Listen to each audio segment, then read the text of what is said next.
जम्मू कश्मीर में धारा 370 को लेकर राजनीति एक बार फिर शुरू हो गई है। दरअसल जम्मू कश्मीर से अनुच्छेद 370 को हटाने को चुनौती देने वाली याचिकाओं पर सुनवाई अब 2 अगस्त से शुरू होने जा रही है।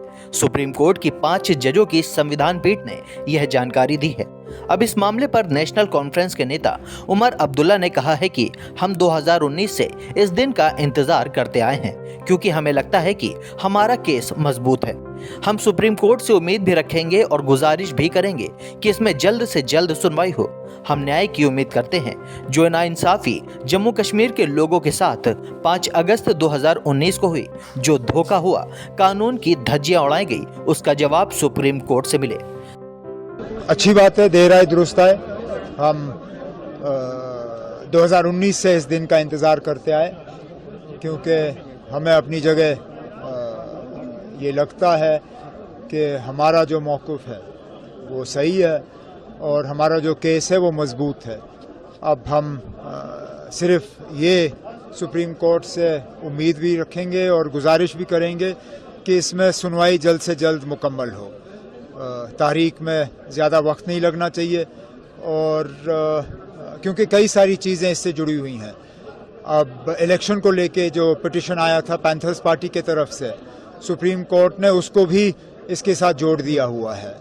तो कहीं ऐसा ना हो कि इस सुनवाई के इंतज़ार में हमें इलेक्शन का भी इंतज़ार करना पड़े।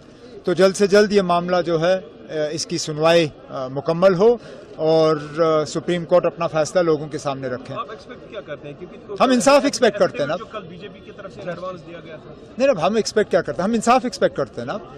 हम उम्मीद करते हैं और हम एक्सपेक्ट करते हैं कि जो नाइंसाफ़ी जम्मू कश्मीर के लोगों के साथ हुआ 5 अगस्त 2019, जो धोखा जो हुआ, जो आईन और कानून की धज्जियां उड़ाई गईं, उसका जवाब सुप्रीम कोर्ट से मिलेगा हमें।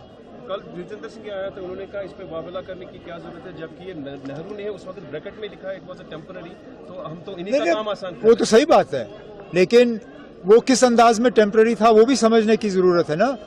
क्योंकि उस वक्त क्या कहा गया था कि प्लेबिसाइट के जरिए यह तय होगा कि जम्मू कश्मीर कहाँ जाएगा। आखिरकार इन 60-70 सालों में हमने ये कहा कि ना अब प्लेबिसाइट नहीं, जम्मू कश्मीर इस मुल्क का हिस्सा है। तो अगर वो परमानेंट बना तो उसका मतलब 370 भी परमानेंट है ना। आप एक ही इस आर्ग्यूमेंट के एक ही हिस्से को अपने फायदे के लिए नहीं ले सकते हो। आपको ये भी समझने की जरूरत है कि वो किस अंदाज में टेम्पररी रखा गया, और अगर उस टेम्पररी को परमानेंट में तब्दील किया गया तो फिर ये टेम्पररी भी परमानेंट में तब्दील हो जाता है। आज आपने अखबार पढ़ा होगा, उसमें सेंटर ने क्लियरली लिखा है जब से एब्रिगेट हुआ है, स्टेबल J&K है, पीस प्रोसेस हर किसी एंगल से है, यहाँ नॉर्मल सी है और फुली डेवलप्ड। देखना फुली डेवलप तो आप लोगों से पता करिए ना। वो हमें पता है, यहाँ 1 घंटे बारिश होती है तो दूसरे घंटे के बाद यहाँ सैलाब का खतरा होता है। यहाँ सड़कों की हालत क्या है, बिजली की हालत क्या है, महंगाई की हालत क्या है, स्कूल और कॉलेजेस में क्या हाल है। नए प्रोजेक्ट्स, इन्होंने जिन प्रोजेक्ट्स का जिक्र किया उनकी शुरुआत दूसरी हुकूमतों में हुए हैं, लेकिन आर्ग्यूमेंट ये नहीं